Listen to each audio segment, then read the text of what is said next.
Good coffee. We can begin.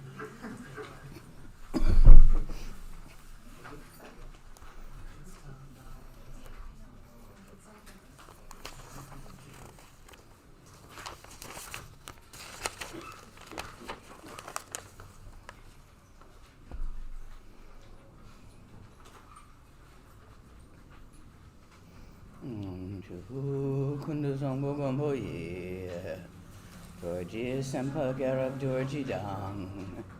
Shere singe bardu shin labde. Pedam abzan tata tusum chi. Dzogchen jupe lama la solo de. Ergin pema junela solo de. Dorje chang shitelo narodang. Marpa mila gompotsatapa. Na pupadang paldin rupa so kagulama namla solo deb. O chen lama namla solo deb. Chen lama namla solo deb. Kahinware lama namla solo deb. Shakya lama namla solo deb. Nyandu da yundrun lama namla solo deb. Palkondu shangtang yerme pa. Gon Garab Dorje jin trag pa. Jetidang nisume pai. Palamanam jetente her chong.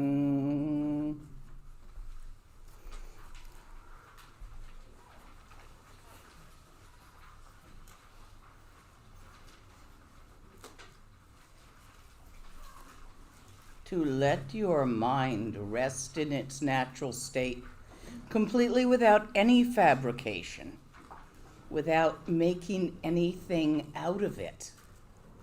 That itself is the luminous wakefulness. The natural state is not realized through the path of doing, of fabrication, of making. You can't do it.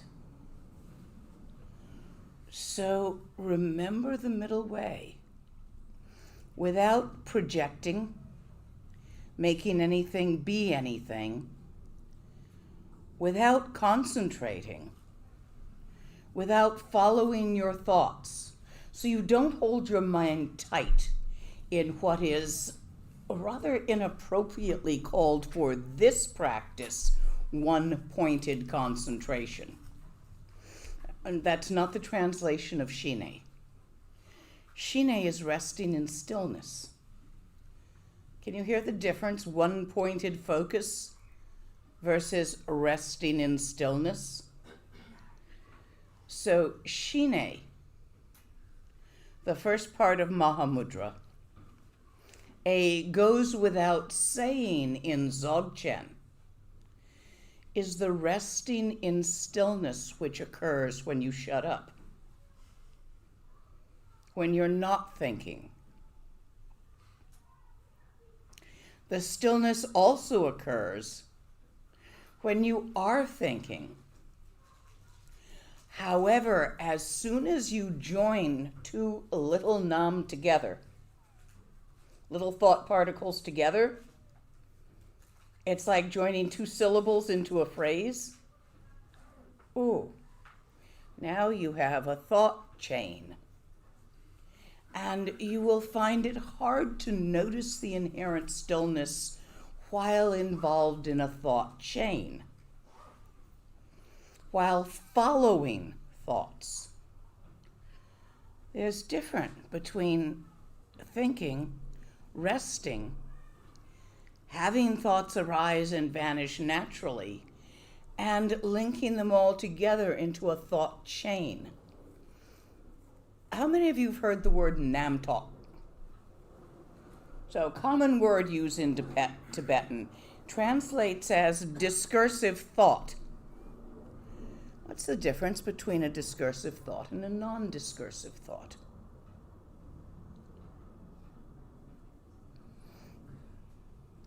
Discursive thoughts form chains that say something. When you're not using words to think, and you let so the talk is the linkage. The nam are the little thought particles that you can link or not link. When you don't link them together into something sensible, that is something you can make sense of. When you let them just nam, nam, nam, as they will do, without talking them, you will find that they are not different than the stillness, that they are made of stillness, arise in stillness, and dissolve in stillness. The infinite open awareness, Dharmakaya nature of mind, does not move. But, here's your but, which is really important, it's not just a big dead old nothing. It's not the stillness of a corpse. It is the pregnant stillness between gusts of wind in the sky. It has the potential to move.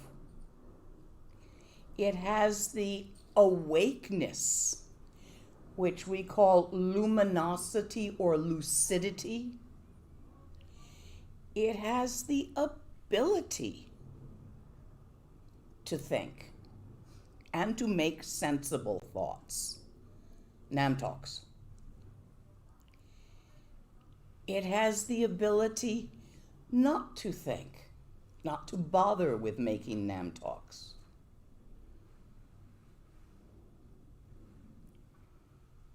However, whether it is thinking or it is still, there is no change. How to get you to look at your mind and see its inherent unchanging nature as not separate from all the goings on. That's the key of the stability of trekchö, of cutting through. To see occurrence and non-occurrence, that even in occurrence there is no actual thing which occurs. So look at your minds and catch me a nam. One single thought particle, grab one, catch it.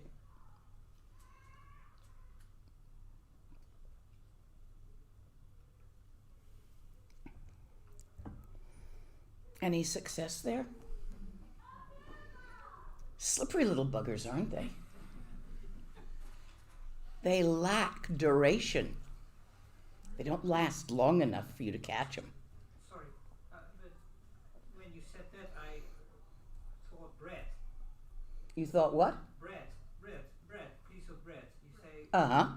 and then it holds a moment still, and then bread, and it didn't disappear.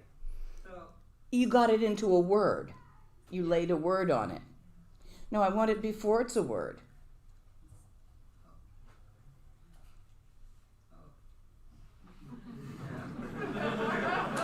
By the time you put a word on it, you've already combined it with some things. okay. Your knowledge of language, your speaking, your culture, it's all in there. Okay. And when you think bread and someone from India thinks bread, they may think quite different breads. Yes, absolutely. The picture may be extremely different. So, But you sort of think, get something, you Catch a single thought particle Yeah. before it has a word. Okay, that is what. Okay. No, not catch a single word, because that's already a construct. Catch a thought before it's a word, just when they're in pictures and no words and just... Does it count to catch a sound? So I was catching like the the children. No. No, that's not a thought, that's a sensation. When you're catching a word, you're catching a speech thing. I want you to catch the thought before it goes into a sensory sensation, before it goes into a verbal sensation, just as they're happening as a little rika. Yeah, if someone wants to say something, I put up your hand and then I bring the mic because then people have the. Oh, okay, good, thank you. Yeah.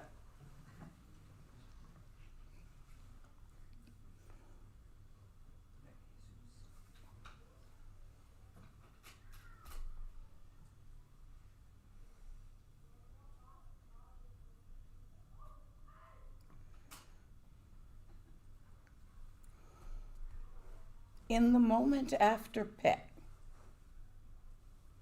there's a blankness that's not even a thought.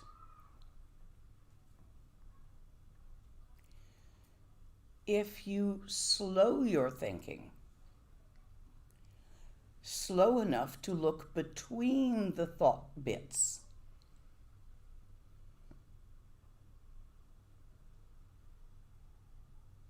no thing there.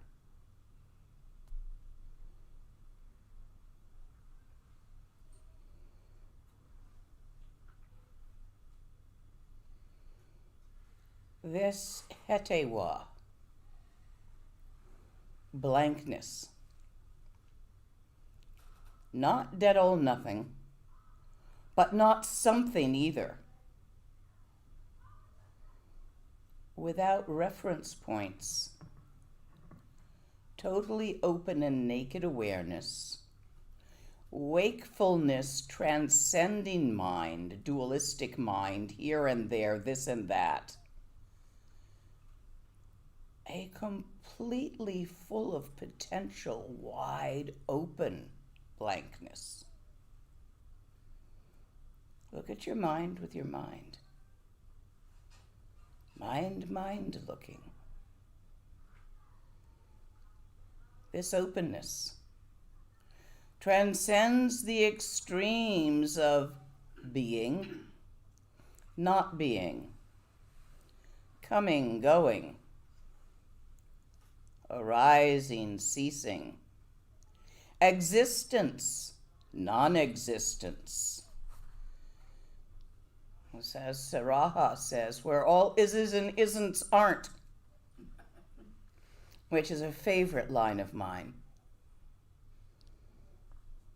It's beyond words. Once something has come into words, it's been solidified in your linguistic matrix. How many of you here speak more than one language? So, most of you. Have you not noticed that you think one way in one language and quite a different way in another language?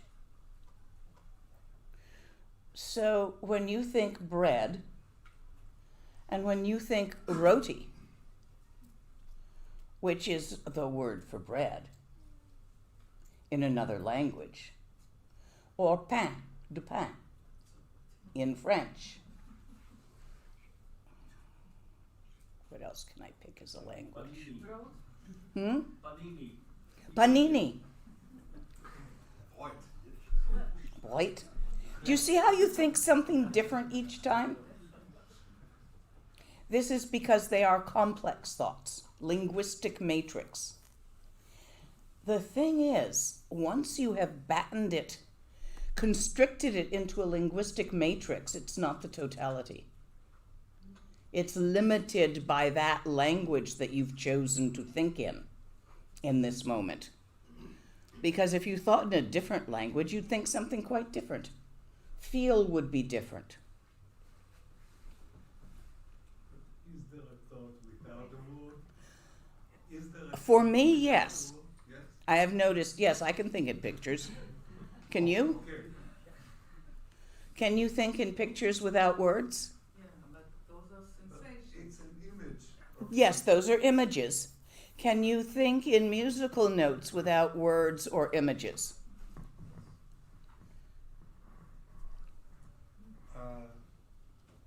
Yeah. Music is a language. I can think in equations in mathematics. It's a language.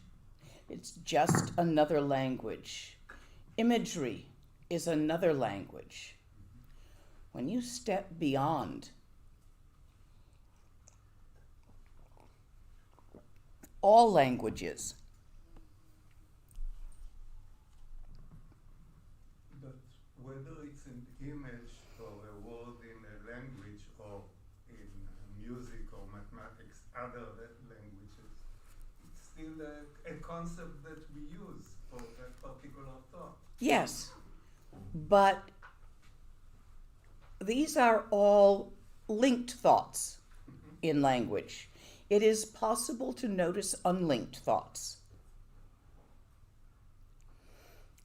They don't stick together. Let's see if I can show you how to see that. Let's settle the chi first, which will slow the thinking, which will make this easier.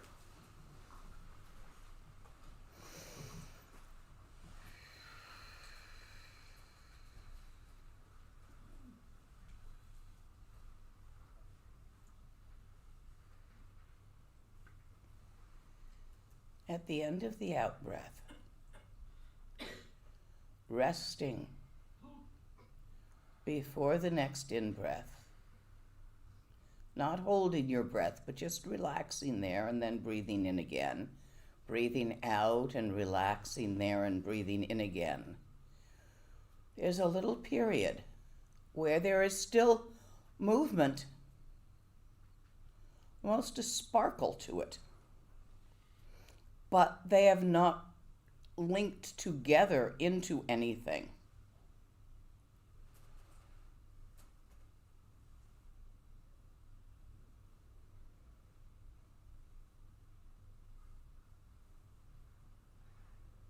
See those? Nam. Untalked. All thoughts are actually like that if you can break the linkage. Even if you can't break the linkage, they aren't made of anything other than that. Sopa, I'm getting ahead of myself.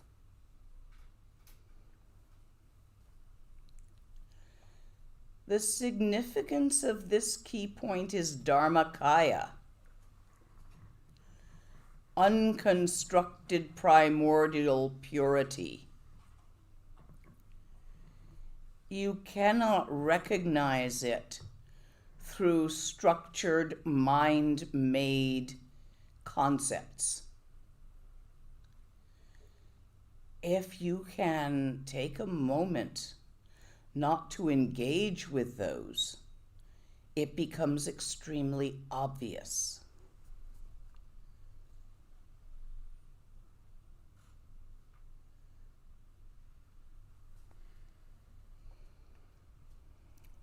Just to make it easy, channels in alignment and not talking to yourself about it. Relax.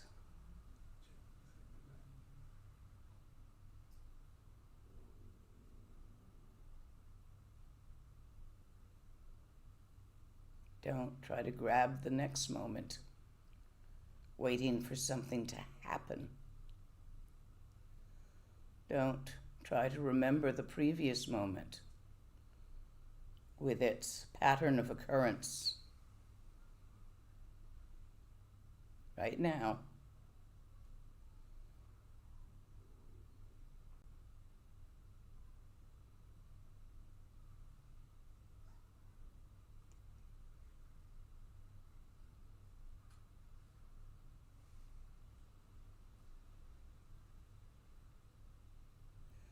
If a thought arises, follow it home.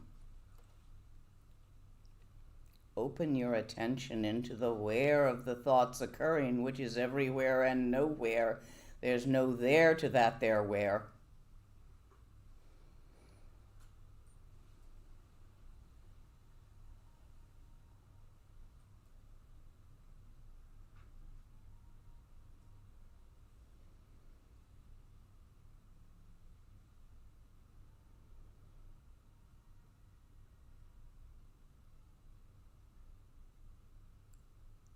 Neither born nor dying.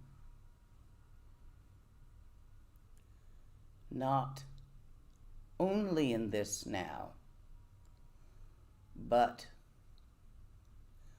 the context, the matrix in which all nows occur.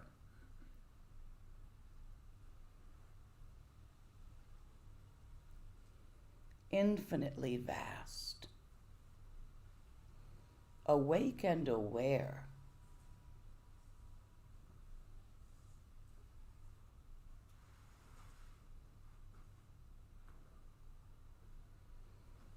Dancing with the motes of arising and vanishing.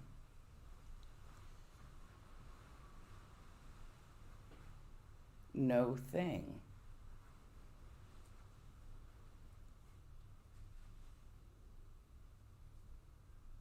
In GAM, in this meditation, the instructions are simple. On your cushion, look at mind with mind. Looking is a euphemism for pay attention to. Has nothing to do with eyes.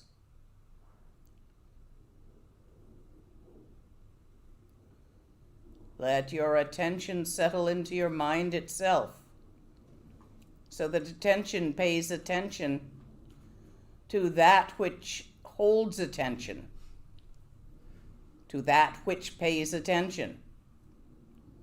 Another way to say it is in the Tibetan, the seer sees himself. Infinite, vast, open, vital, and lucid. And all these words are just thoughts. Don't grab the words.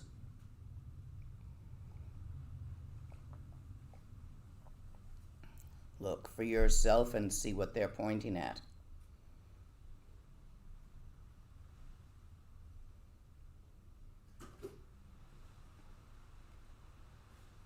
Mind there is, but there's nothing to it.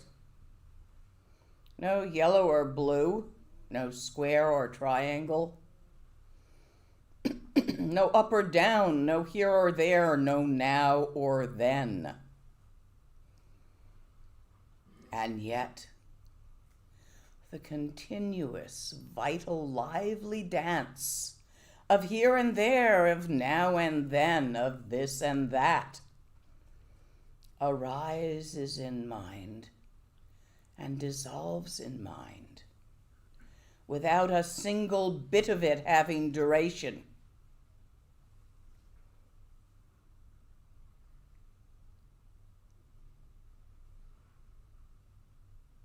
Your mind.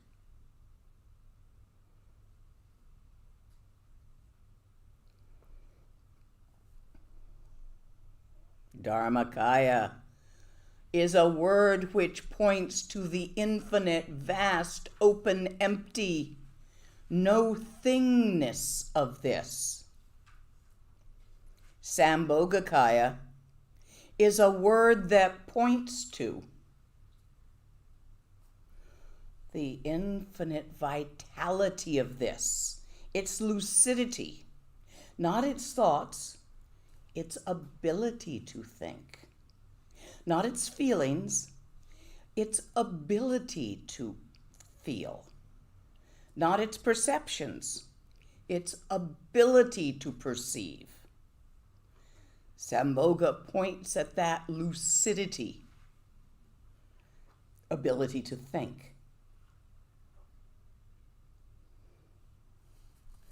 Nirmanakaya is a word that points at the dance of infinitesimal motes without duration, which, when stuck together and clumped according to karma, create phenomena. All of this, you know, and I know in particle physics, that everything is mostly space, even the human body. That doesn't change anything, knowing that idea. But if you take particles down and down and down and down and down, you don't actually find anything in there. Quantum physics. This is an analogy. When you take apart the thoughts, disconnecting them from each other, again and again, all the way down past the words, past the pictures, to the infinitesimal tiny bits, you don't find anything in there.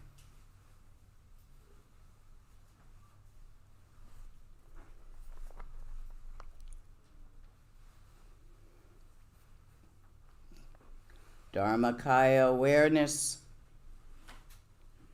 is unconstructed primordial purity, katak. Always was, always will be. Primordial from the very beginning. Purity, unfuck-upableness, unsullyableness.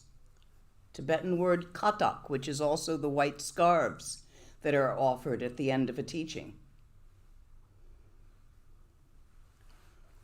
All of the things you make up out of your thoughts, your feelings, and your perceptions will not encompass this.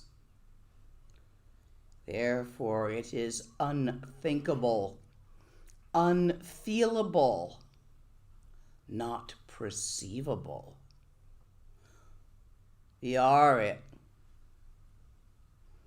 Not you, the personality.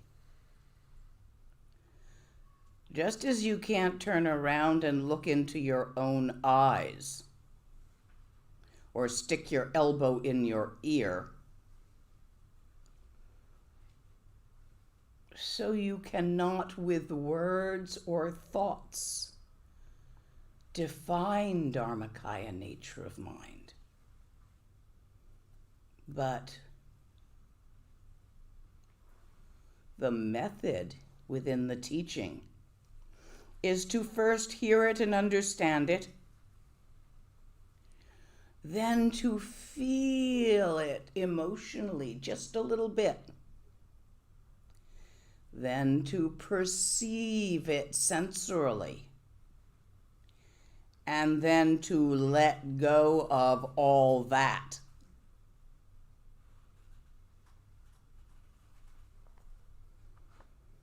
Recognize it for what it is. It's your own mind.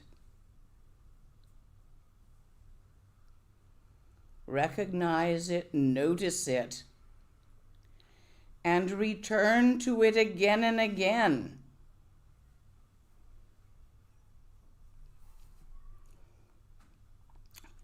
The path of the natural great perfection will be further away than the sky from the earth if you grasp at mind-made practices, mind-made ideas. The luminous continuity of the vital point, the luminous continuity of non-meditation is not seen through constructed meditation. Recognize the Dharmakaya awareness for what it is. So, in simple terms, what this means is that you can't make one. You can't construct a meditation that will lead to enlightenment. You have to relax past all meditation. But to do that, you will have to go through meditation, not around it. So traditionally, shine, resting in stillness, resting in peace of stillness, is taught first. However, some of us are unable to grasp that right out of the box. Mind's too busy, too active.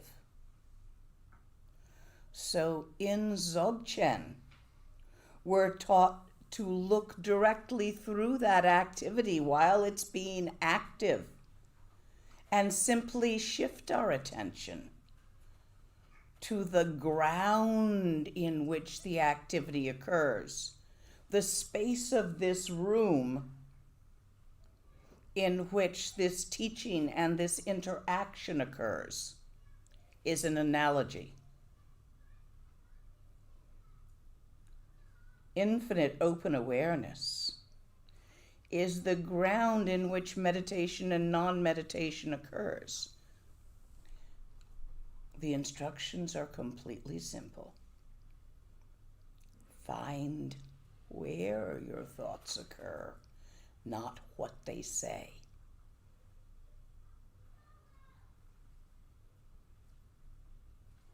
As practice, having in optimal conditions while sitting on your cushion, glimpsed the infinite vast expanse in which all thoughts dance. Just for a moment, you do what caused it that time again and again, but you very carefully do not grab or try to maintain what is seen. The moment you grab it, you squish it, you deform it, you name it, you put a handle on it, you attach to it, you attach something to it. That won't work. So instead, fresh in each moment, look again and again. That's the practice of Dzogchen.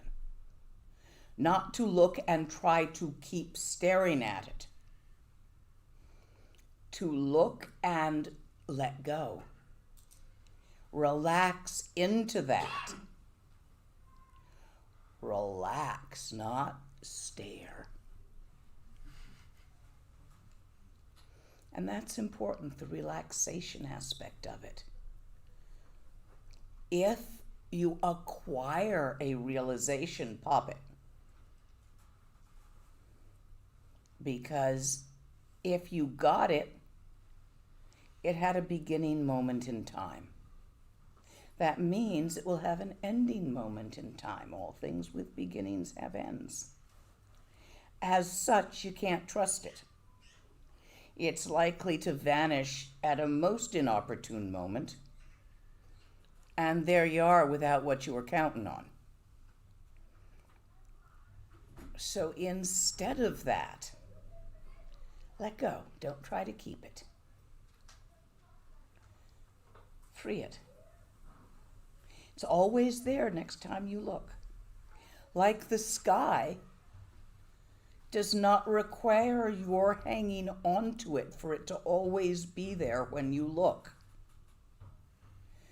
You don't have to stabilize the sky, nor do you need to prop it up. In fact, you don't need to do anything to it, do you? It's always there when you look.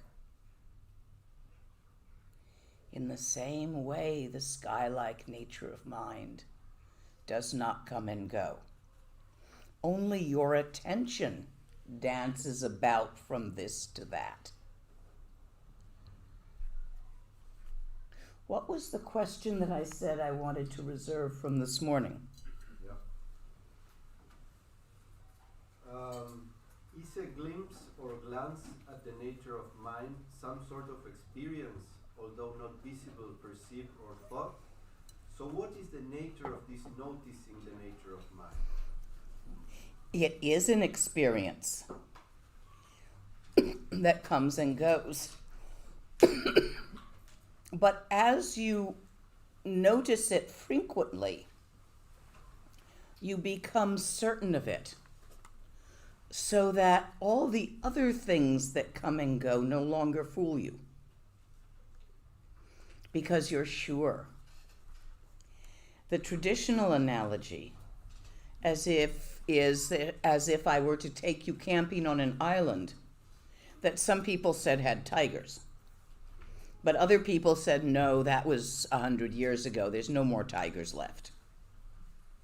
And we went camping there. And you heard noises in the night. You'd be wondering if there were really tigers or not, still. Maybe just one. But it might be the one outside your tent. However, if you yourself has searched the whole island and seen no tigers, no tiger scat, no tiger footprints, nothing of tigers, you'd sleep a lot better, wouldn't you?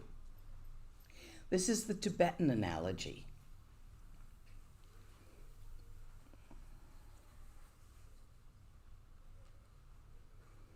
When you become experientially sure of something, you're sure of it whether you think about it or not.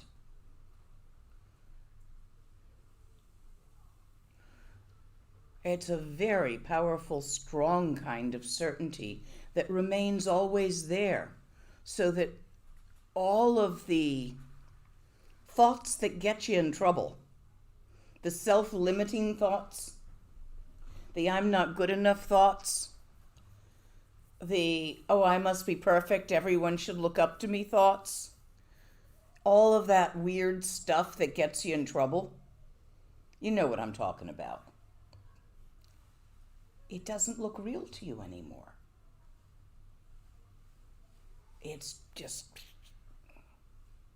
sounds of children on the playground in the background. You've had that certainty of things before. I know this is old hat to you, but go on, stand up.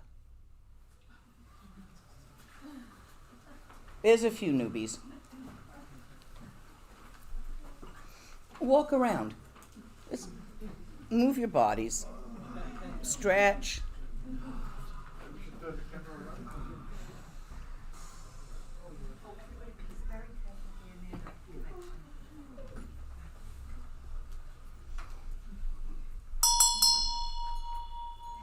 So, any of you worrying about floating off and bumping your head on the ceiling?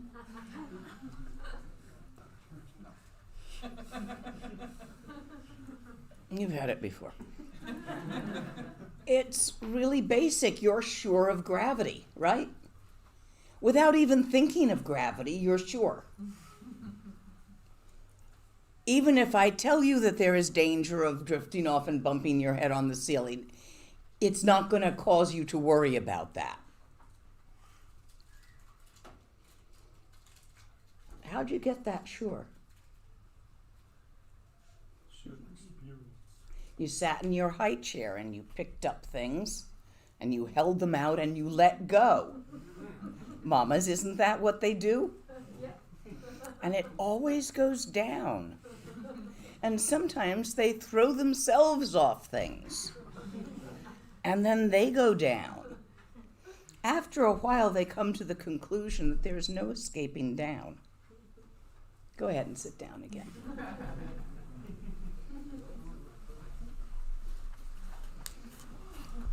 And that's what happens with gum. Again and again. looking and noticing your mind. If you actually do it, it works. If you plan to do it, think about doing it, and come up with reasons not to do it yet, then it won't work. But I've never yet met someone who has actually performed the practice of Gom, who has seen Tawa, and then noticed it again and again in all situations, who hasn't realized stability, and who hasn't stopped being fooled by most of their thoughts most of the time. Nothing's ever absolute. Not while you have a body. Every so often something still gets you. And then you can giggle at it.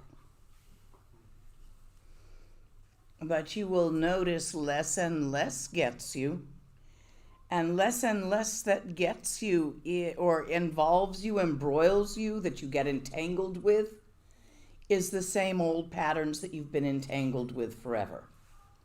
You at least start coming up with some new stuff to get entangled with. Are there questions so far? Yes. And how do you cope, I don't know if you say cope with promises? If you do a promise to someone, and then you say, okay, just thoughts, just words, random, I don't have to... Oh, no, you're taking this to an extreme that way. You still function.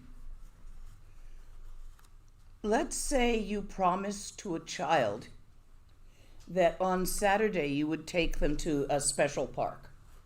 And they're very looking forward to going there. But on Friday you're not feeling well and you take a COVID test and you've got it. Do you keep your promise to the child? No, not and expose them to COVID. You go into your proper quarantine and you explain to the kid what happened. Yes, they're disappointed because you're having to make a rain check. So you're using common sense here. Common sense does not go away. What the thoughts that no longer catch you are perhaps your parents never kept promises. So if, for instance, a lover breaks a small promise with good reason, they say they'll be home by 5 for a nice, or 6 for a nice supper, but there's a big accident in the route and they get stuck in traffic. You will still, because of your around promises, get all crazy about their breaking their promise. I'm giving that as an example. You can find an example from your own life. That's what we're talking about, where you just don't fall into it the way you used to. So that's a useful change around here. It goes farther than that. But that would be the scope of some adjunctive practices rather than this one. You don't use this to justify misbehavior. You remain clearly aware of what is digpa and what is gewa. And no, those don't translate into English. We had a question back here on topic. Yes? Wait.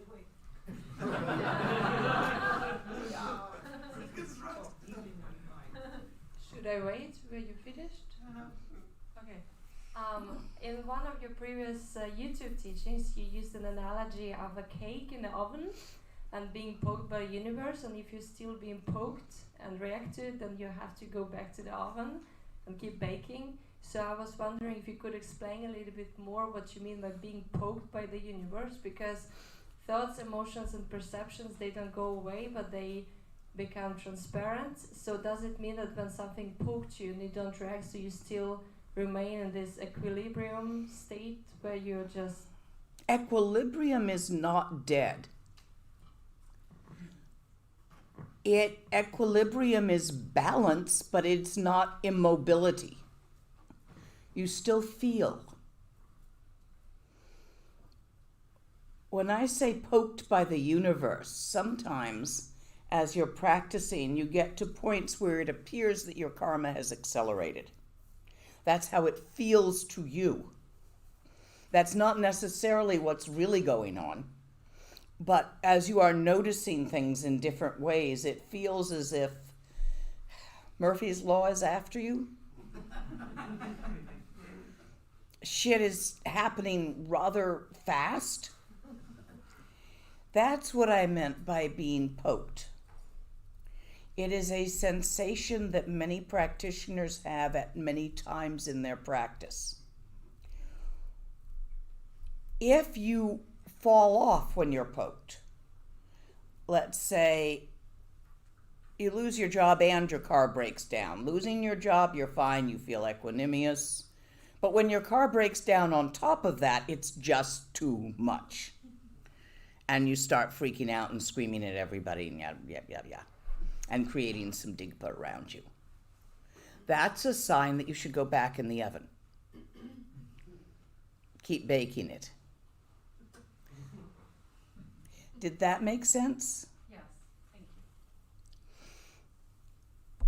A lot of people ask me the question, Ma, are we there yet? In regards to their practice and enlightenment. It's perhaps one of the two most common questions. The other one is, am I doing it right? Usually the people who ask, am I doing it right, are doing it right. 9 times out of 10. Sometimes you gotta tittle it a little bit. And if you're asking, are we there yet, the answer is no. Keep doing it. Keep practicing. Other questions? Yes, I have a question. Can you hear me? I have a practice where I repeat Guru Rinpoche mantras, and then I change with reading in the basic space of phenomena from Longshan Rapyang. And when I do that, it's very strange. Then when I read a few verse, then I have the feeling that I wake up a little bit, and then I go further with my mantra repetition, and I have the feeling that as if I a little bit more again in sleep or so, and then I read. So why do you do that? Why I do this practice? No, once you're feeling awake, Yeah. why do you now do more mantra? I have a system. Change it. But it's not really controllable in that way. Then I read some verses and then I sit again and I fell a little. Sleep. Sleep is a big word, but and then when I read it, I have this feeling. I can't describe it, but what is it? You know, is it that I fall asleep or not really asleep, but you're going from a moment of perhaps non-meditation back into meditation. You're going from a moment of resting in what is, and then you're grabbing your mala and going back to a mantra, which is a creation of Gewa. Okay. Why are you doing that? Because it is totally inspiring, this practice. Yeah, no, I mean, why are you, when you're in this state, picking up your mala right then? Why not stay in the state for longer? Yeah, because I have an idea how to finish this. Put that down. Thwap, thwap, thwap. Next time, Yeah. when you're in that state, just relax there for as long as it is without trying to maintain it. Okay. Don't pick up your mala. Oh, okay. I do my best. Yeah.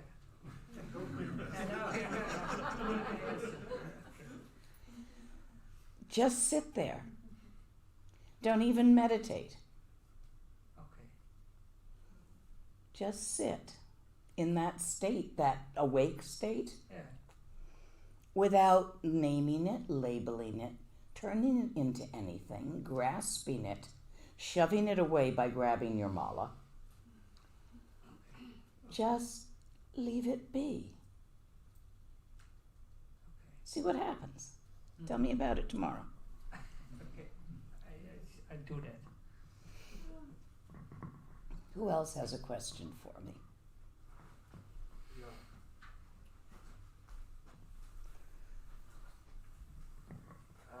My question is, what is Buddha? And the other question is, what is mantra? Okay, so Buddha is a word. It means thus gone. Gone beyond the beyond. So it is. There is a mantra, which is a resonant saying. Resonant being the operative word. Geti geti parageti parasam geti bodhi soha. Gone beyond the beyond, so it is. This is from the Heart Sutra, this mantra.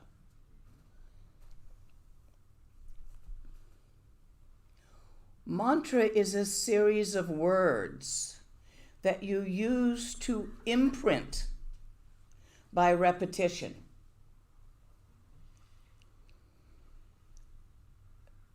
There is frequently seed syllables in mantras.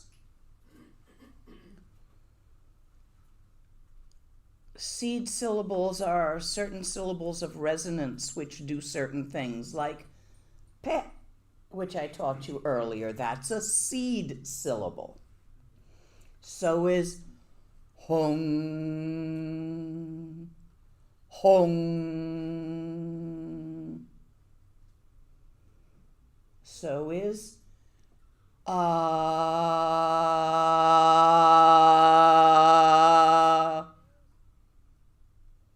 Those are magic words.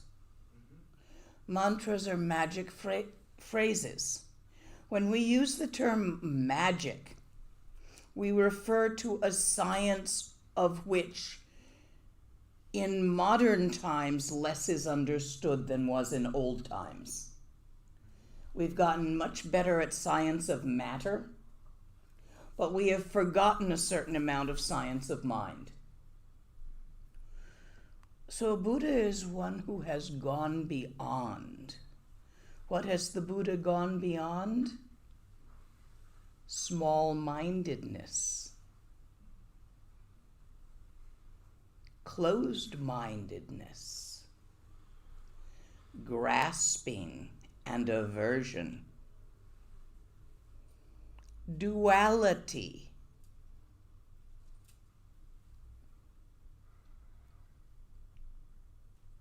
Have I answered your question? Yes. Good. Got me another one? I like your questions.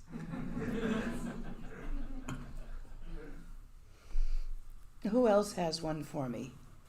Got one back here? You may have to just pass it back. How can I know the difference between resting in stillness, shine, and the state of tava, or mind of nature of mind, or is it the same?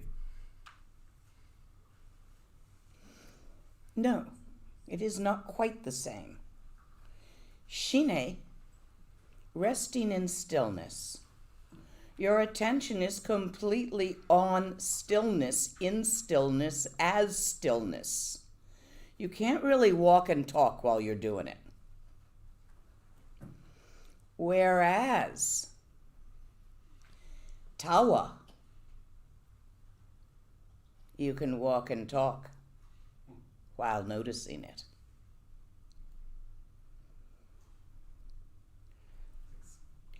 Tawa includes the shimmer of creativity, which is Nirmanakaya, the luminous lucidity of vitality, which is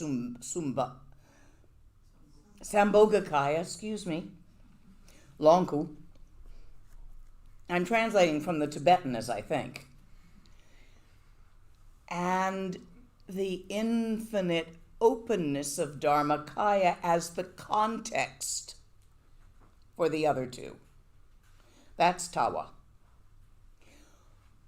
When you are in Shine, it's just the infinite open stillness of the Dharmakaya that your attention is on. And your attention is off of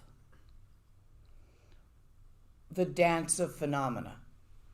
So you can't walk and talk in Shine. You can walk and talk while noticing tawa, but you have to not grab it. If you grab it, you'll trip. Next question.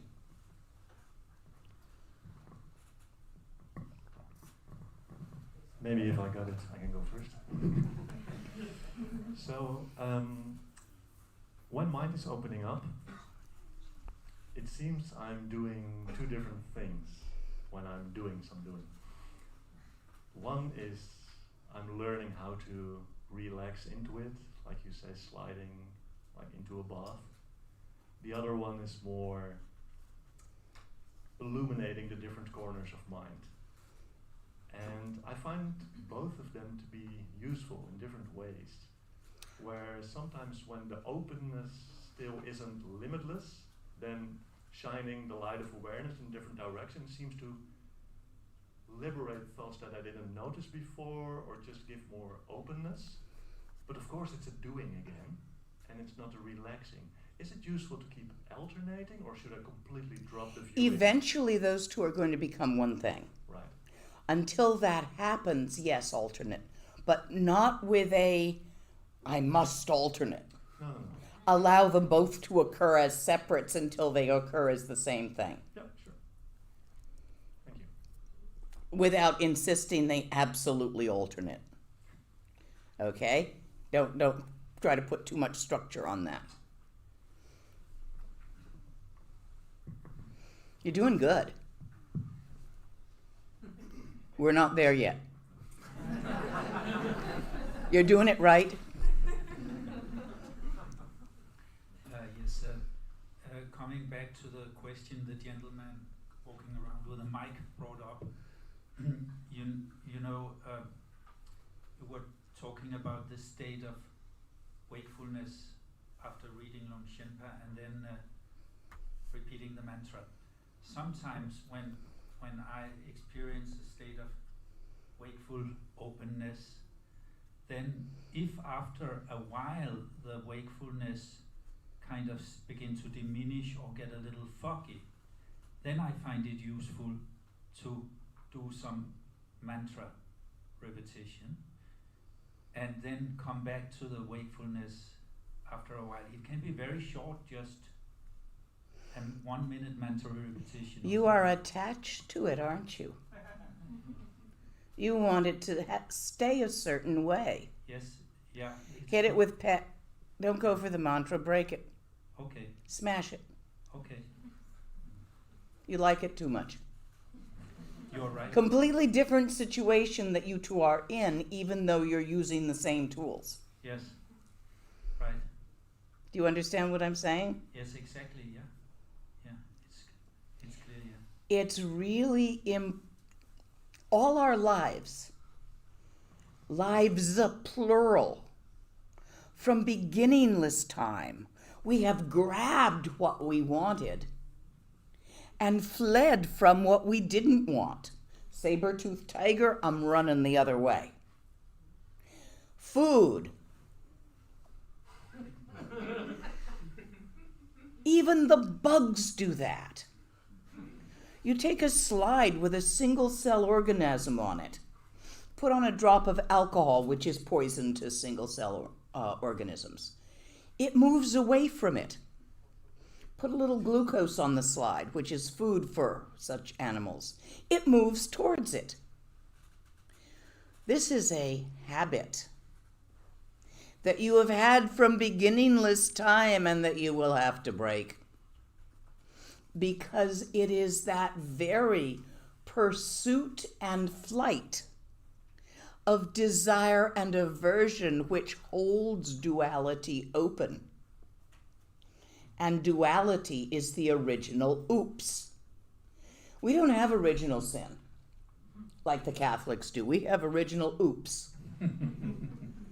A misunderstanding or a misapprehension occurred. A misperception occurred. Not long ago and far, far away.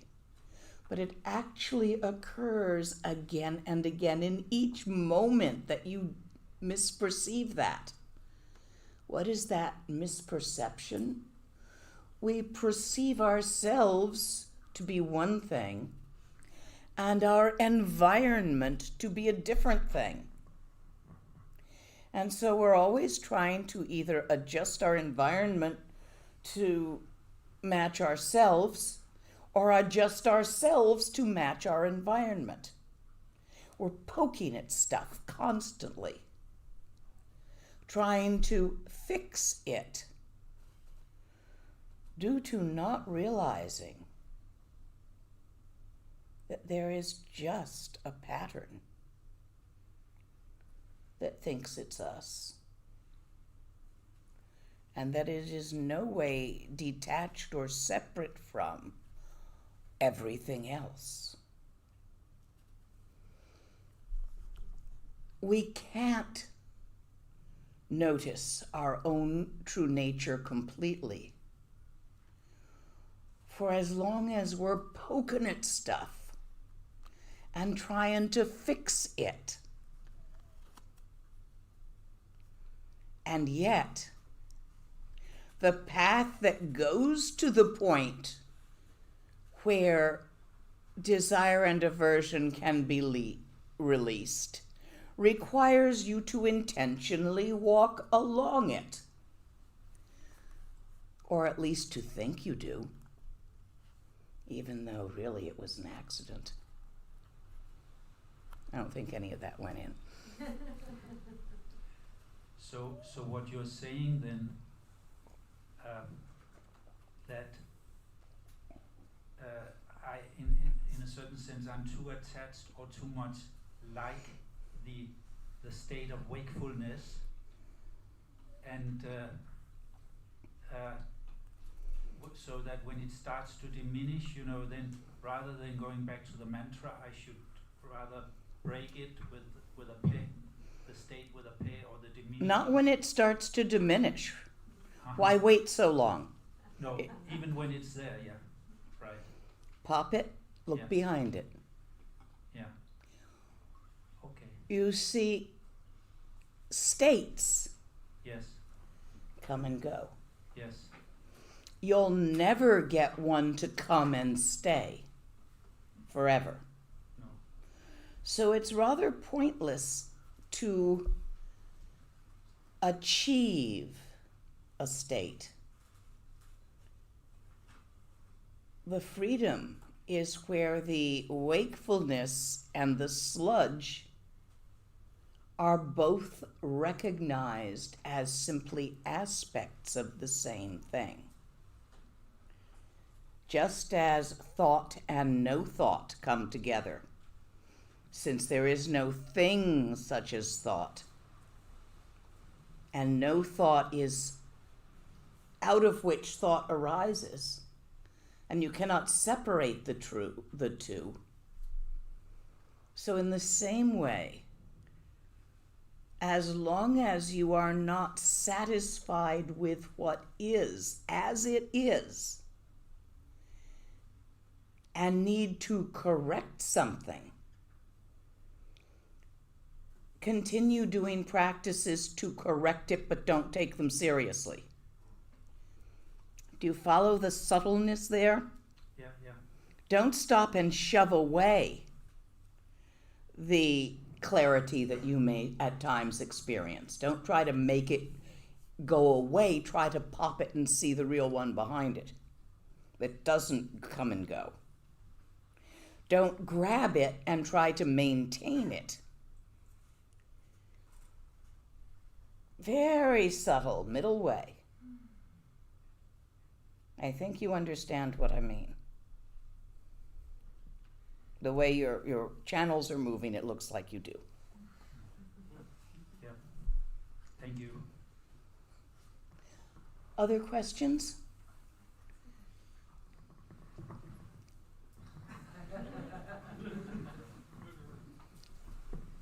Hello. Hi. Hi. It's nice to see all of you in person again. It's good to see you too. I have a bit of a weird question, and I love weird questions. Oh, that's great. And I have a follow-up question about highest yoga tantra. Is that okay? About what? Highest yoga tantra. Mahanatara? Or Yoga Tantra top level? I don't know if it's top level, but it's about the sadhana that we practice with the group. Which archetype? Kurukuli? Yeah, but it's not exactly about the archetype, but more like a general question. That's fine. Okay, cool. So what I understood is that if you have this recognition of your Buddha nature, that is basically a nyam and it comes and goes, because there's a beginning and there's an end. And then, what I was wondering, so sorry, it's going to be a long thing. It's okay, I'll rest my speech chakra. Okay, so I'm in Narcotics Anonymous, and that's a 12-step program. And the 12th step is having come to a spiritual awakening, we carry this message to addicts who still suffer. And I don't think anyone ever says I had a spiritual awakening. I sure didn't. But the other day I was asked to speak at a meeting, and that was like 3 minutes away from where I hit my bottom 9 years ago, and it was pretty gruesome. There were no curtains in the room. I had a bag full of clothes on a dirty mattress, and that was it. And I was now, 3 minutes from there, I was talking to these bunch of addicts who were, kind of fresh out of the woods. And what I usually do is I go through the steps and I tell them, my experience with each one. And then usually when I come to the 12th step, I don't really know what to say, because spiritual awakening, what do I know? But then I realized, it's 9 years now. Like 10 years ago, I was, 3 minutes away from here on a dirty mattress with a bag full of clothes, nothing. And now I'm sitting here telling these addicts, how to sort of, get their head out of their ass, basically. So that's quite a difference. And then I thought, maybe if you, are in your Buddha nature, or have that realization, I think realization is a weird word, but if you have that realization of your Buddha nature, then maybe it kind of feels like that you don't think about it, but it just sort of happens or something, and I can't really help you with that analogy and say yes or no, because it is too far outside my own experience. Okay. I've had nothing to do with 12-step programs in my life. I don't really know anything about them. I mean, I've heard about them. I know they're very good for many people, but my own life experience is very different from that. Well, to bring it to a Buddhist practice, I mean, you have a path and you have these practices, and then you do them and they start working, and at a certain point, I suppose, I don't know, because I don't think I got them really working yet, but at a certain point, they start doing things, and you can see sort of that they have effect on other people as well, or something like that? Yes, I think so in the way I think you mean the analogy. However, what you have to realize is it's not like this. No. It's like that. So even though on one day it might feel like that, on the next day it might feel like, oh, fuck. I feel like it's going in circles, basically. That's a common feeling. However you think it is going in this moment, that's a thought. It's made of the same not stuff as all the other thoughts. Don't believe a word of it. When you think it's going well, don't believe a word of it. When you think it's going poorly, don't believe a word of it.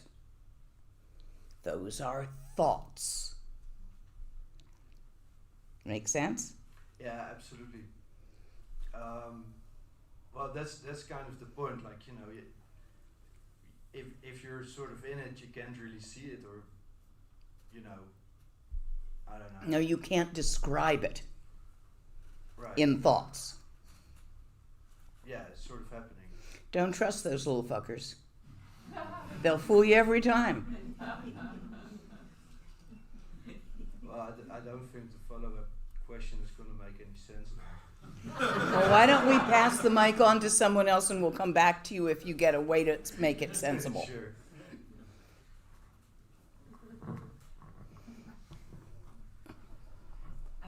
Yeah, in terms of experiences and what to make of them, as you personally know really well, I've not done a lot of formal practice in recent years, and because of a mixture of trauma and illness affecting me, I haven't done much, but when I do, what tends to happen is there's a really strong sensations in my body with like spasms, like, you know, kind of breaking loose, and very strong, like almost like cannon-like bouts of air coming up, and I feel some degree of release along my spine, but it still feels very tense at the same time, and it's so intense that although whenever it happens I just sort of let it happen, and it seems to be like a bottomless process, it sometimes discourages me from sitting down because it feels really tiresome as well. You've got gex in your ta.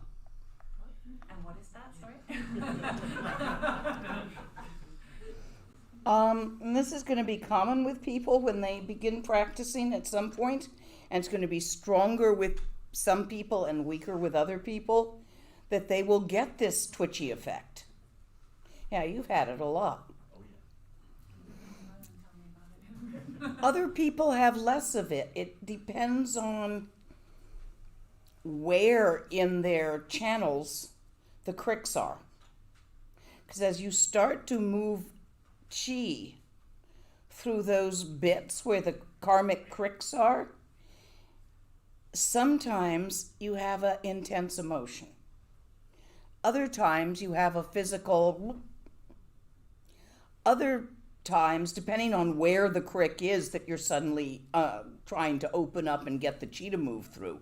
Other times it might be ringing in your ear for a moment. You know, it could be any sensation.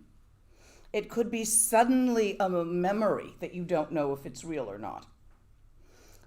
Any sensation could occur. That is the chi hitting a place in the channels. Thoughts rides on chi. Feelings ride thoughts. Where it wasn't flowing previously, and now you're starting to open it. And it squeaks. And if it squeaks like session after session, year after year, and it's really intense, then we tend to go around and try something else to help you get it loose. We might do one of the Rushens, but it would be more of a concerted practice, which you're still not comfortable with.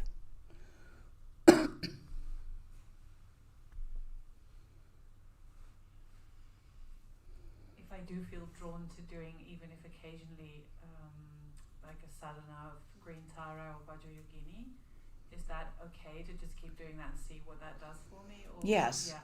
Yes, it is.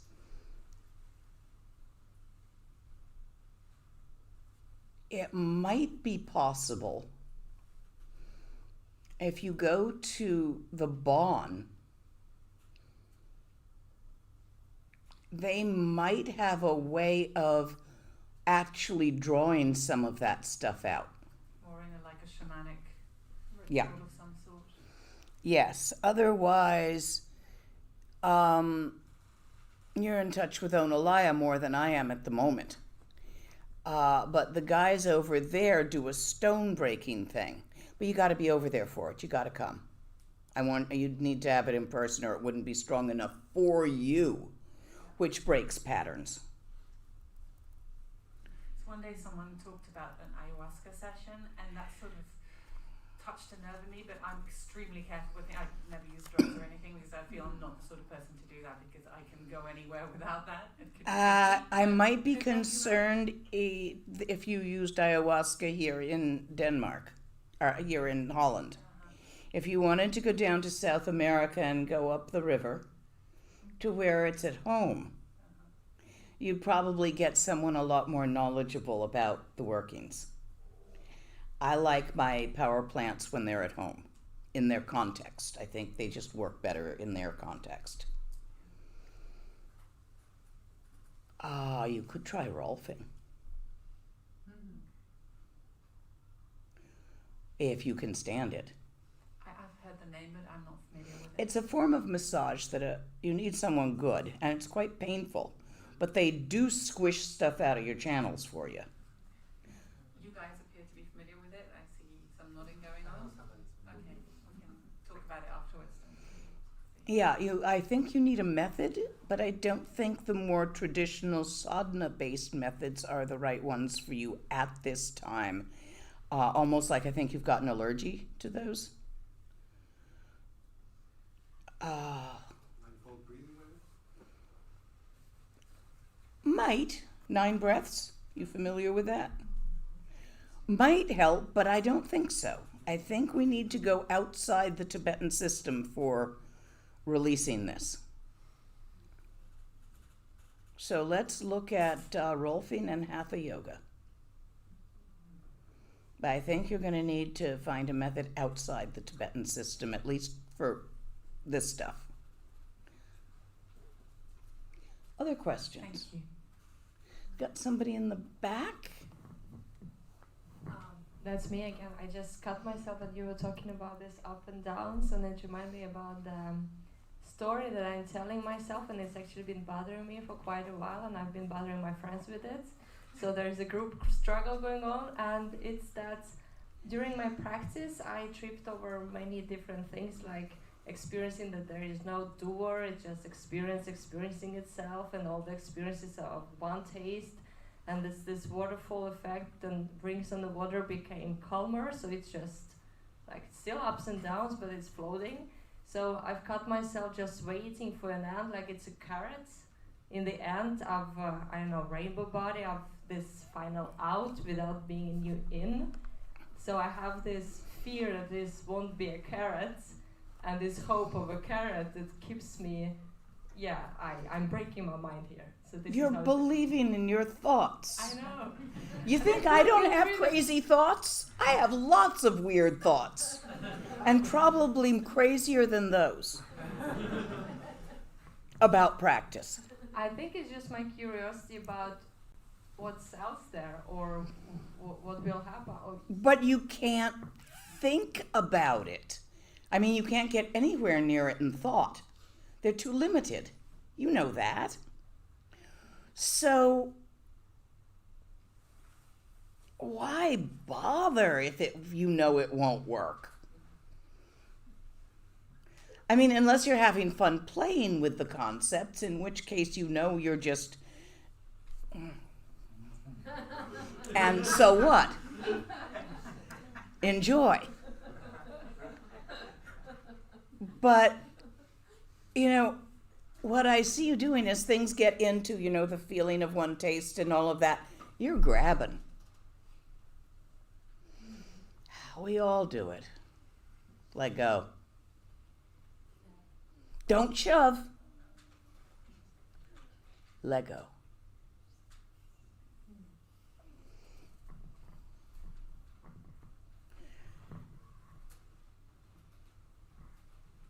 I have a question about don't grab it. Uh-huh. When you sit in this in this state or between shine without object and then thoughts coming, how does it feel not grab it? I mean, not label it? Don't label it. Okay. Don't focus on it. Don't feed it your attention. Don't make it a cup of tea and entertain it. Don't try to make it go away. Don't try to make it stay. As if you were a man who had been born without arms and legs and never had such among a people who also didn't have those. Dolphins have no word for making. They have a lot of words for feeling, singing, and perceiving, for different doings, but not for the word to make. It's one of the ways they're really different from humans. One more small one. After meditation, sometimes we have this dullness, heavy dullness sometimes. Hit it with pet. Okay. You can hit anything But with it's pet. after meditation, when I already stand up and doing my things afterwards. It's kind of half an hour dull, a little bit so dull. There are no thoughts related, small pieces of thoughts, but not You're doing shine without object. Yes. without object. Have you finished separating? The moving from the stillness, are you completely certain what's moving and what's still? Yes, but I still not noticed what they are the same thing. So you're working on Trultra Naljor. Yes, dancing still. That may be the problem. So let's see what would be the solution in that specific case. Don't everybody try to apply it to themselves, okay? You're all at different points, working with different practices.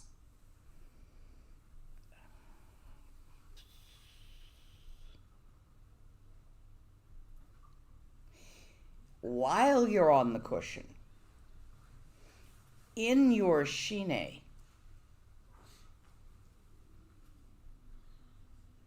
it's got to grow up to laktong, which would be you need to watch the little thoughts that try to arise without following them, but without cutting it off, so that you can see how they arise in ground of mind. That's the shine without an object. Let us, for shits and grins, let's call that ground of mind. It really isn't a ground, but I gotta say something here. So I'm, or unless you'd rather George. Ground of mind is good. Okay, so you want to really watch how they form out of ground of mind and how they dissolve into ground of mind without having duration. It's as if, can you see the sky out that window? You go over to that window and look at the sky. No. Only reflection in the windows. Yeah, I see. Okay, well, we'll do this next time you're outside, when it's not too terribly cold or windy, in the daytime. Let your gaze rest on the sky and notice the Rika. Have you done that? As an analogy, think of the Rika like the thoughts that aren't hooking together. arising in the sky and vanishing in the sky, too quick to grab a single one of them? That's your analogy of Trultra Naljor. The Rika have no separation from the sky, and yet they're always present in the sky. Keep focusing on Trultra Naljor. Once you perceive that, the dullness won't be a problem to you, and get your blood pressure, your blood sugar checked. Because sometimes that's also a blood sugar issue. Thank you. Anyone else with a question? We've got some words again back here.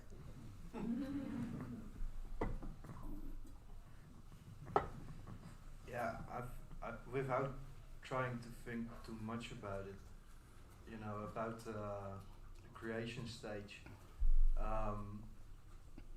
Karen? If I think it's Kagan, when you generate as the deity. Creation stage. Yeah. So the reason I asked is because you have to, what I get of it is that you sort of become something else mentally, right? Like you have more confidence in your own ability and realization. No. How do you do it? First, you are introduced to an archetype, which is and always has been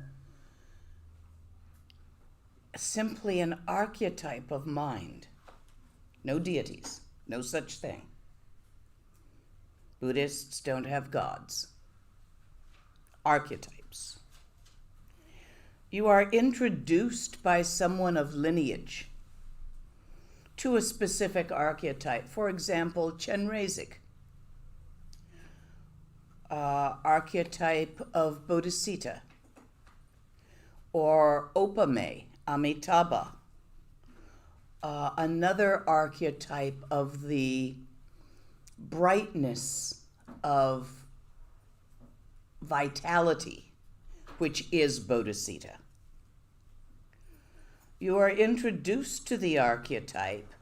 You learn how to self-generate through a certain ceremony and become the archetype.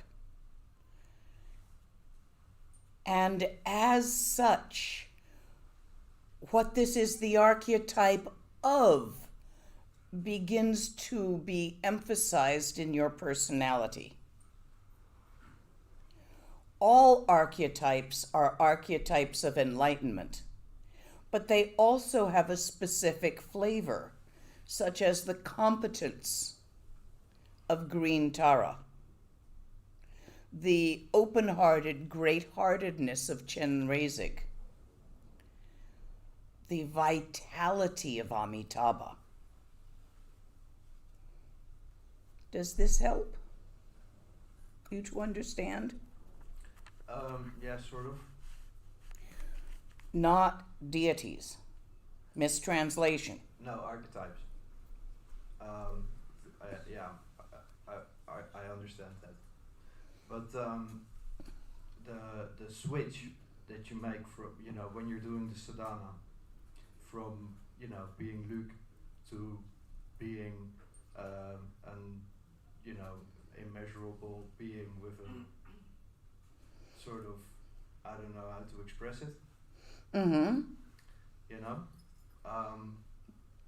How do you, because you're supposed to develop divine pride or divine confidence. I think it's divine confidence.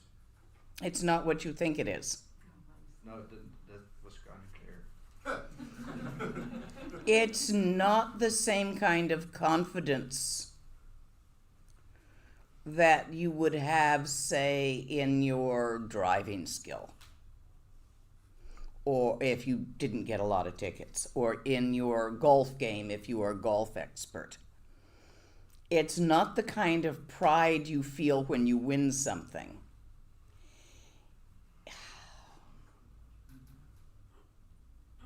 You're going to have to try it to see what it is. And you're going to have to try it without trying to define it for quite a while. Because once you start sticking it in words, you're going to distort it. The pride and laughter of the Yiddims is not hubris. It is a sense of surety in the flow of the pattern, where there is no one to be proud of no thing. And so the flow is completely certain.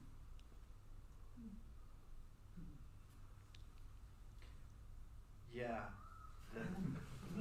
that's kind of what it is. Keep doing your sadhana.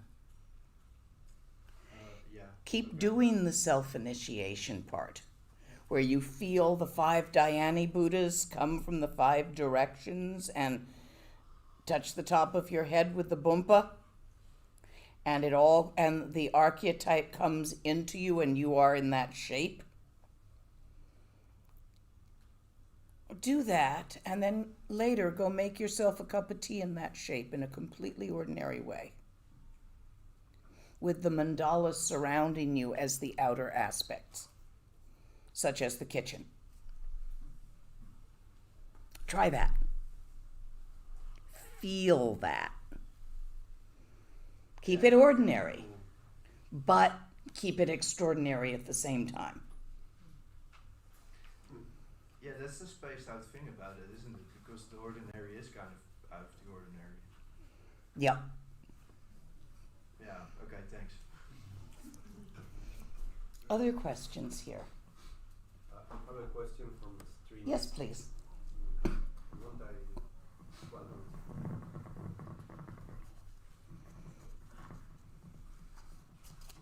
This is from Julian from France. What if you had a formal pointing out experience and at the time was certain this was it, and then later after the experience fades away only to doubt it? Your certainty that it was it and your doubt of it later were both namtok, discursive thoughts, and both fool you. Of course it was it. But there is no it.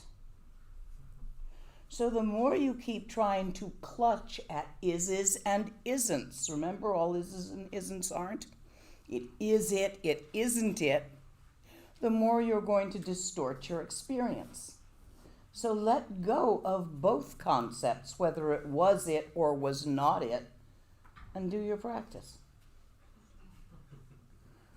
You'll get lots more pointing outs. It will mature itself from practice. So there's really no need to worry, is there? So let go. You got it caught in your teeth.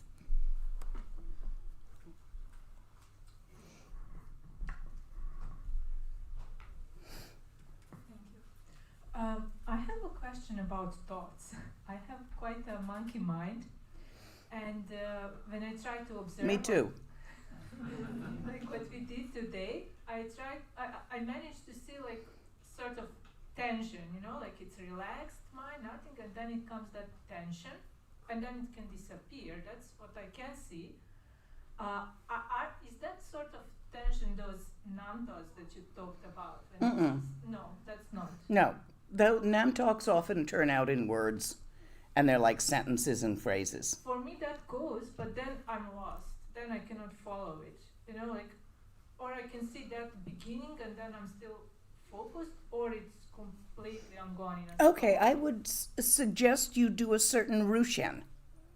Rushens are like Nundros, but they're in Dzogchen. There's no 100,000s of them. They're usually prescribed for specific situations rather than everybody does them all. Okay.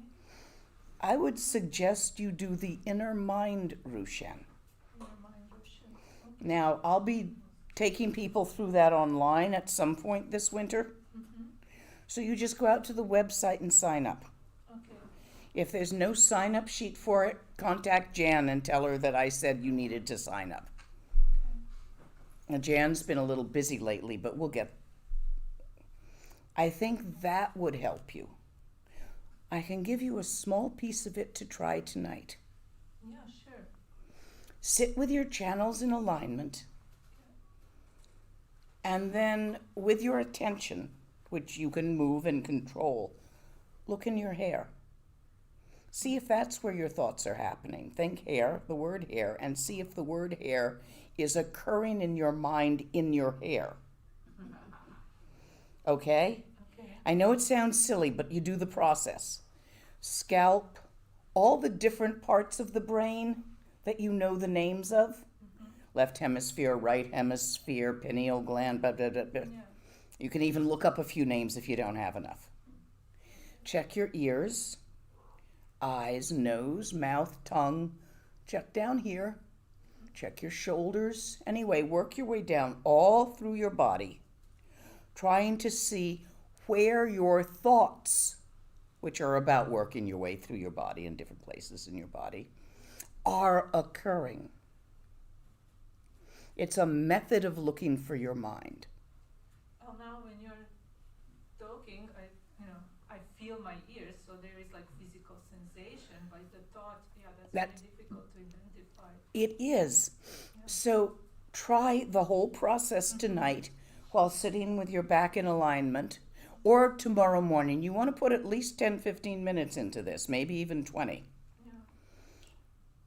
Really looking all through your body to see if you can find where the thoughts are occurring. When you can't, I want you to look all the things around you, like in the lamps, in the wall, in the painting. Everything around you to see if that's where the thought's occurring. If you don't find it there, go back and look through inside again to see if you can find there where the thought's occurring. By repeating this process, it will often, in many people's cases, lead their attention to mind itself. There's a experiential, not finding of no place, but it's an experience that happens. Yes, it's a come and go, but don't worry about it at this stage. Try that tonight.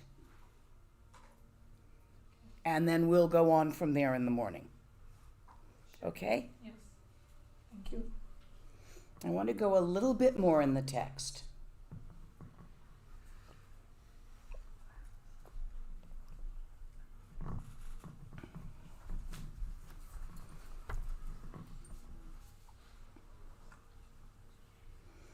You see, it is absolutely imperative, whether by using this method of the inner mind Rushen or other methods with the pointing out that you recognize Dharmakaya awareness. You recognize mind itself. Just a glimpse. It's not going to stick right now, but you need to notice it. If you don't, you won't know what it is that you are rechecking during quick glimpses of practice.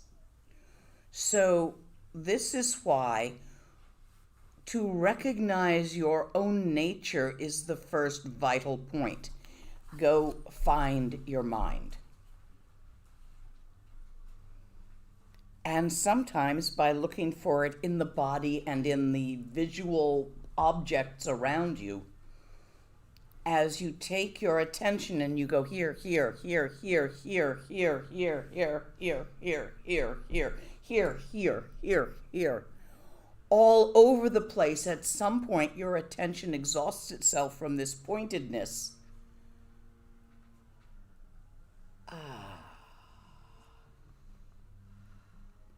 And a glimpse of that which is not a place.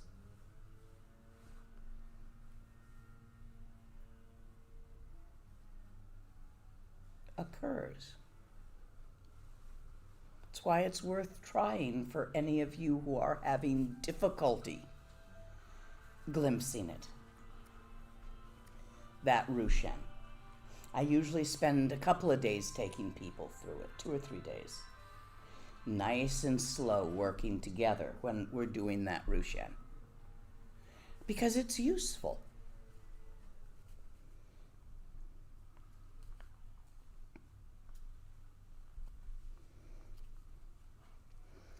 What happens is, by the quick glances, which you do all the time, check and see if your mind is still there. While taking a shit, check and see if your mind is still there. While talking to a friend, check and see if your mind is still there. While noticing a parking ticket on your car, check and see if your mind is still there. Do it in easy and hard situations, but check and see again and again. The natural resting is like the flow of a river, free from suppressing thought occurrence or cultivating stillness. So it is a natural state that we are moving towards, not a mind-made state. You don't have to suppress the moving and obsessively focus on the stillness as you do in Shine without an object. When Shine without an object matures into Laktong, through the process of Trultra Naljor, I just switched to Mahamudra terms because they're also easy to understand. You see how the moving is the dance of stillness. Just as the Rika are part of the sky. They dance in the sky, they never leave the sky, and yet the sky is everywhere around you and you can see Rika on a white wall because it's all sky here. Rika are not outside of you in the sky. They're not inside of you in your eyes. They are an interaction between your eyes and the sky. In the same way, thoughts themselves are an interaction between the stillness and the moving. They are the moving, made of the stillness. No thing moves. Your thoughts are not a thing. You cannot grab one. You cannot hand me one of them. If you can, please put it here.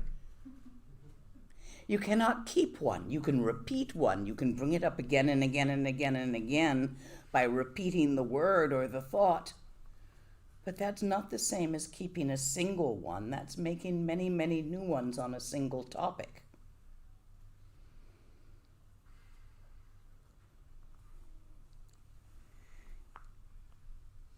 The thoughts, when you see the dance of stillness, the dance of the thoughts as no thing and nowhere, has no ability to fool you. You do not need to stop them or break the chain at that point. They can think whatever they're going to think. It doesn't matter. Because they're obviously no thing and nowhere. Each and every one, each and every time is obviously that. Just like gravity is obvious to you at all times, on all occasions, without you even having to think at it. So whether you are thinking or resting in stillness, no difference. No matter what takes place out of the expression of your own mind's thinking, disturbing emotions, fears, angers, hatreds, jealousies,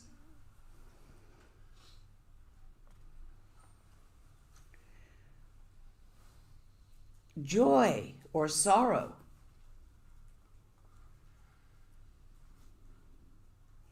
if you recognize the nature of these thoughts while they happen, if you see them for what they are, not after the fact. It's not like you think a thought and it upsets you, and then later you think it was just a thought. That's how we all try to do it. Is anybody here who's not tried to do that, who's past that stage? To shout at it, "You're a thought." It's about as useful as it's about as useful as shouting at cats.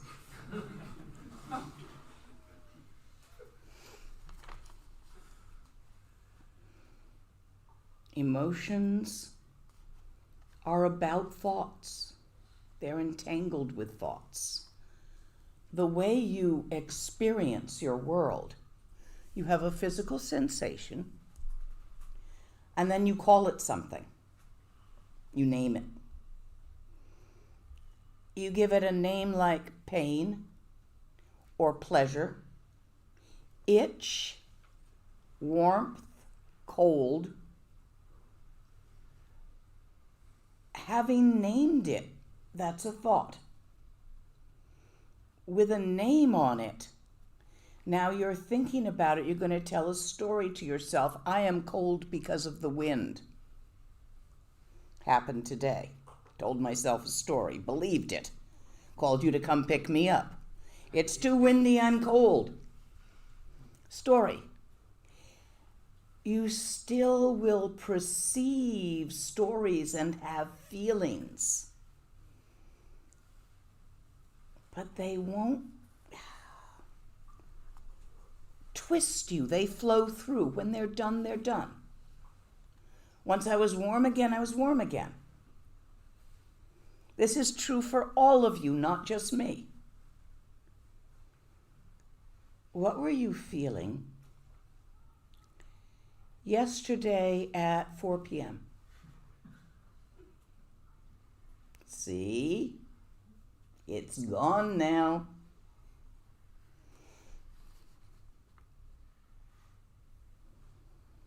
So whether you are angry or having want and desire, whether you are happy or sad, if you do not recognize the naturally sustained continuity through meditation,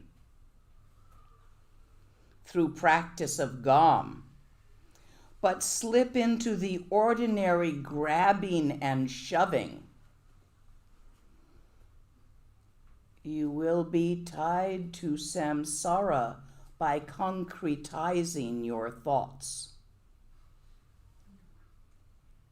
Making them real, even if the one you made real is the one that says that last one wasn't real. You see, that's a thought too, and now you just believe that one, so this is not going to work. That's why, at all times, on all occasions, whatever you're doing, notice the already noticed Dharmakaya nature of mind, tawa. So this is GOM. This is your homework. If you feel that you have at least noticed tawa. If you don't, do the Rushen. If you feel that you've glimpsed tawa, you've noticed tawa while I've been pointing at it at some point, then what I want you to do from now until tomorrow morning is notice it again and again, while walking and talking, while eating, even while sleeping in your dreams. Notice mind itself. This is mind looking. Don't grab. Flick your attention. In the beginning, you're going to feel as if you're going like this. Ordinary life, tawa. Ordinary life, tawa. In the middle, hold up your hand in front of your face and look at me through your fingers. Now look at your fingerprints. Now look at me through your fingers. Now look at your fingerprints. Now look at me through your fingers. That's what it feels like in the middle. In the end, not even that. No shift. All arisings arise as tawa. They always did. You have finally noticed it. Absolutely and for sure. That is the stabilization of trekchö. And it doesn't mean you won't think and feel. Don't expect to stop having feelings. They are the life force of the Sambhogakaya. Don't expect to stop having thoughts. They are the manifestations of the patterns of the Nirmanakaya.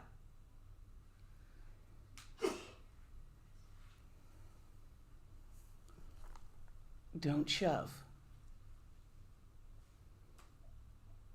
In the natural state of awareness, confusion arises as wisdom. Because you are not rejecting confusion and grabbing wisdom. So relax about it.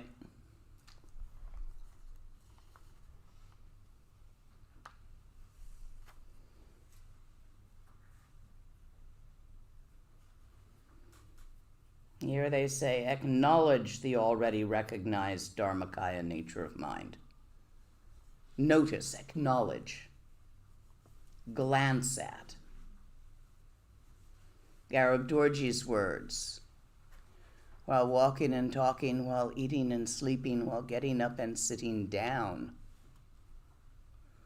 Recognize nature of mind during all occurrences, during the occurrence, not after. So don't lay upon the occurrence the idea of tawa. That won't work. Flick your attention to tawa again and again, just for tonight and tomorrow morning, with full-on gonzo. Can you do it? What is gonzo? Somebody tell him in Dutch.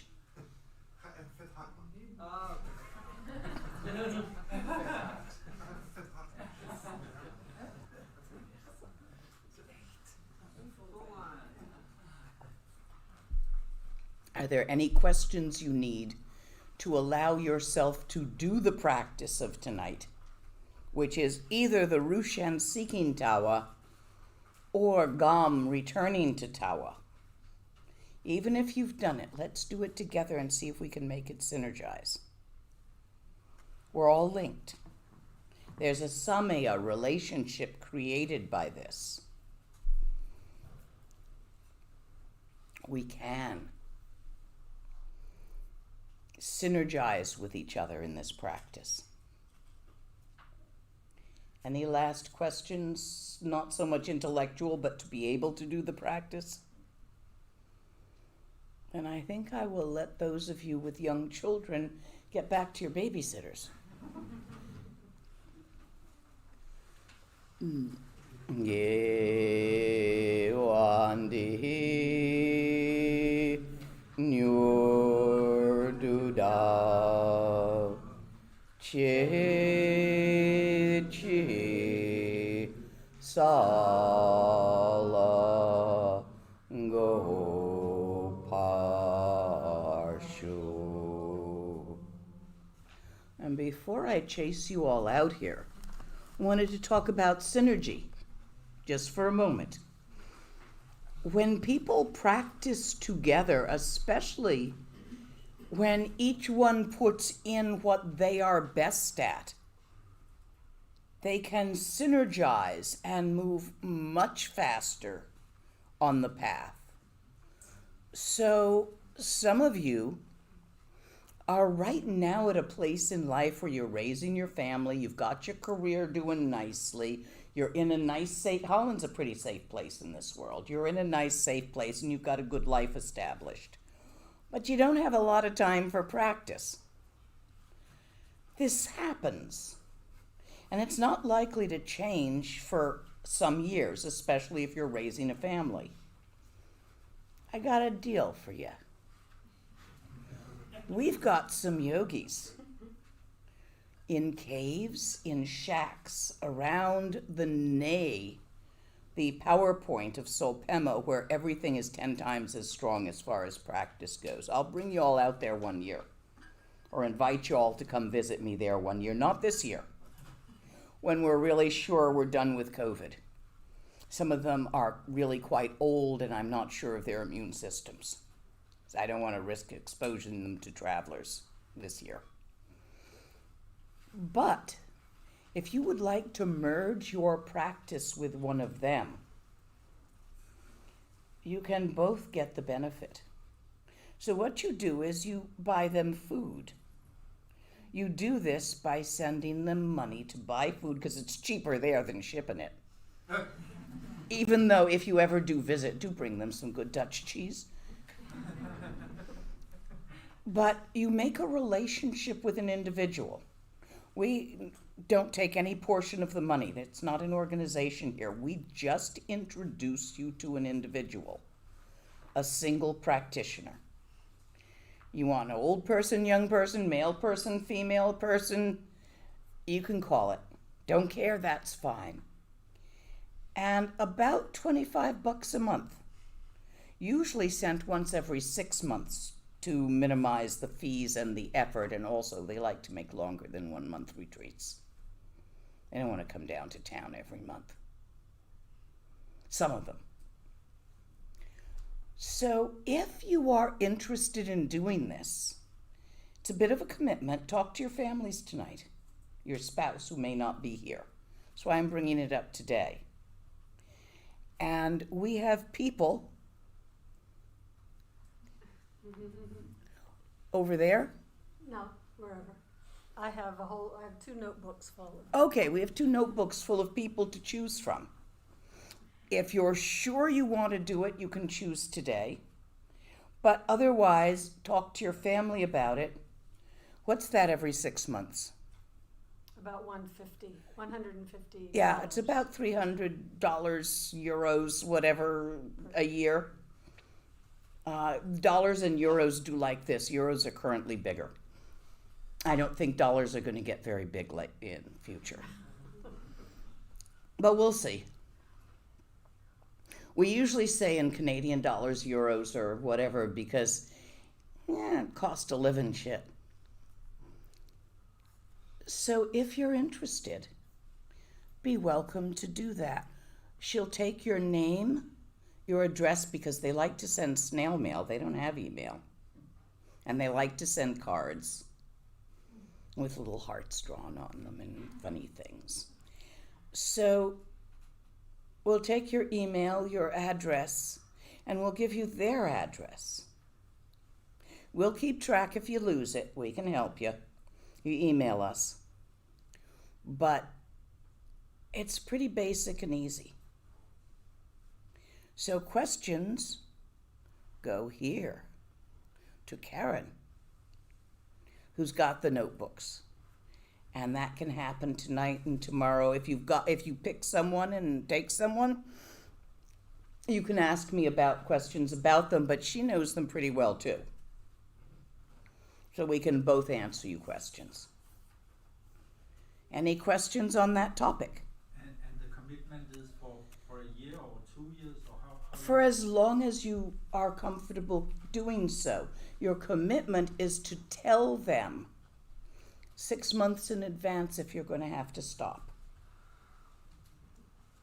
So let's say your kids get to the age that they're going to be in college and you can't do tuition and continue sponsoring, or you retire from your job and your pension is less than you were making.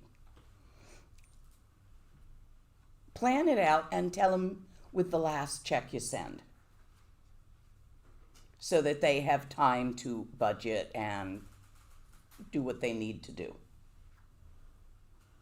Fair enough? And that's the commitment you're making. So even if you only do it for a year, you would send them something soonish. And then 6 months from now, you would say, I'm not going to be able to continue. And you tell them as well as us. How does it work?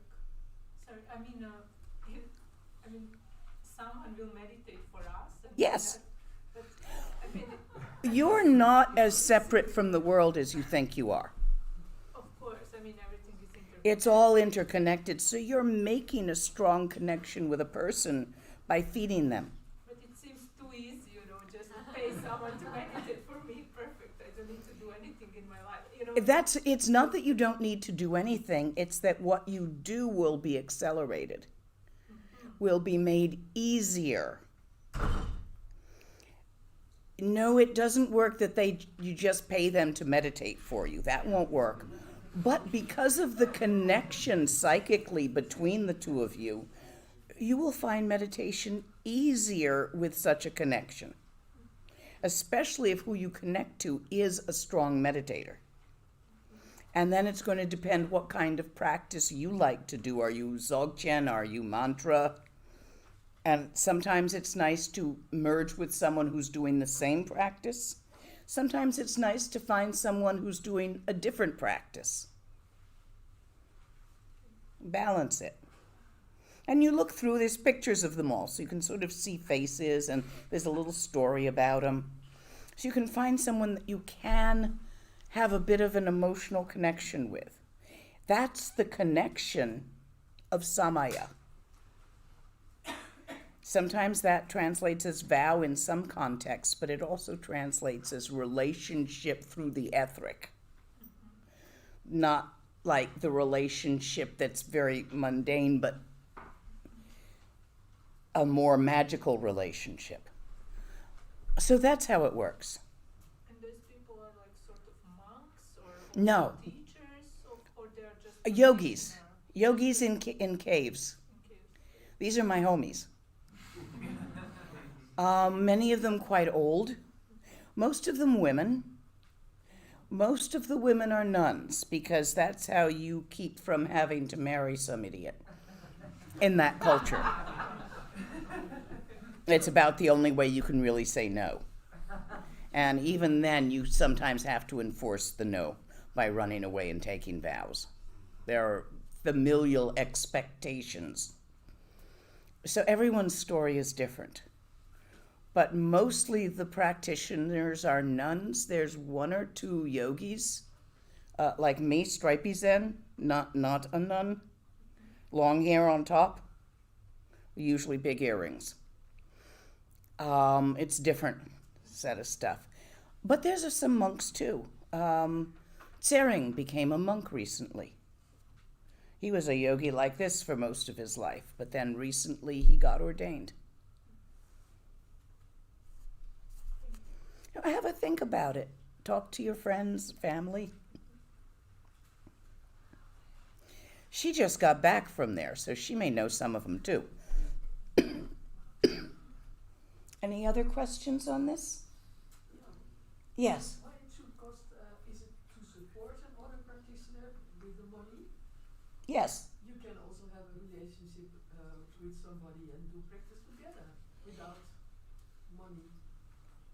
In Tibetan system, there must be an exchange of energy. You can do that if you go and do something else as a providing energy to them. Money is just an easy thing to do from here. Money is energy. Exchange of energy creates the relationship. Look at the people you're closest to. There's a balance. There's an exchange of energy going on. You fulfill something for each other, some need of each other's. So in the same way, to form this relationship, you need that exchange of energy. One-way relationships don't last very long or do much, where somebody takes only and doesn't give. Make sense? Yeah, okay, I support also Tibetan children. Yes, good. Yeah. And do practice together with other people without this energy support, because the practice already is an exchange. Yes, but you can be in the same place to do practice together. You can't with the yogis. If you were able to be up there and practice with them, no, there wouldn't need to be a money exchange, because you'd be doing the practice with them as an energy exchange. Everyone you put into the practice work that's being done. However, you're over here. You can't do that. The airfare's too high. With WhatsApp, with video, you can connect. They don't have the tech. Huh? They don't have the tech. Yes, I understand. Thank you. We have someone here to say something. Just something I'd like to add to what Lana's saying about this, something that occurs to me just now. I mean, we ourselves are sponsoring 2 people and feel really happy doing that. As Lana was explaining just now, I suddenly felt, I think a lot of us probably have the same struggle that I really find difficult every day. Like when you buy your cheese, how ethical is it? How much suffering am I contributing to? Am I choosing the right bank? And because directly or indirectly, where you put your money, you also put some kind of energetic connection with what's happening, with what's behind it. So that's quite a struggle actually in our society nowadays, where often we don't know where things come from and how much suffering is behind it. And this is actually one of these beautiful ways, and of course sponsoring children is another one, but of very consciously, directly contributing to one of these rare people in the world that really do profound practice at a level that often we ourselves at present are maybe not capable of engaging in for one reason or another. And that is so strongly beneficial, I feel, and contributes not only to my own happiness, but I know to theirs and those people around them. And that's, like a domino effect. It makes me feel a lot of joy to consciously be able to do that. I find it quite a rare opportunity because it's so unique and so strong. Maybe to add it from the other side, I have made retreats with the support of people. And I mean, not to the extent that the yogis in Dzogpachenpo have done it, but months. And also from the other side, it's also incredibly helpful, I find, because when I'm sitting on my seat, and I know I do this on the basis of the support of others, it stops being my practice. Mm-hmm. It stops being a private thing. It stops being something I do just because I'm interested in it, or because I like it, or because it's a story I tell myself about myself. It becomes something that's bigger than me, and that's bigger than the sponsor, and that's bigger than this time and place. And I think for both parties, it's incredibly beneficial to practice on the basis of that exchange, rather than to practice on the basis of basically something we're telling ourselves about ourselves. Yes, I agree completely with what you've said. Anyway, those notebooks and the ability to sign up will be around this afternoon and tomorrow during the talk and afterwards. So feel free. Tomorrow is more teachings and talk. And we will continue then. We're done. Oh, I have a question. Can I leave my stuff here overnight? It is okay? Good. Thank you. Just schlepping stuff back and forth all the time might not be so easy.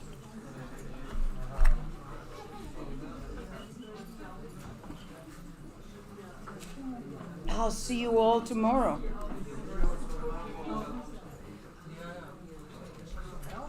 No, I don't. I'm just stiff. I've been sitting still. And I stiffen.